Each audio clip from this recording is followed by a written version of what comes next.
umutwe urukundo rwacu ni isaro, iyo ngubonye umutima wanjye urishima.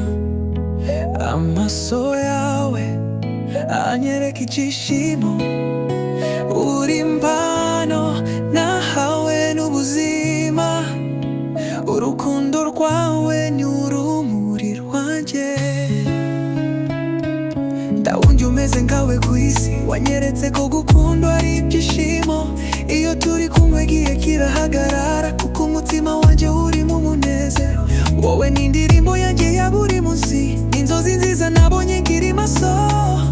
Ndagusezeranya kugukunda iteka, no kurinda urukundo rwacu n'umutima wanjye.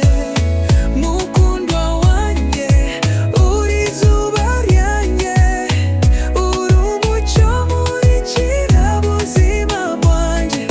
Ndagukunda kurusha uko amagambo yabivuga, urukundo rwacu ruzahoraho iteka.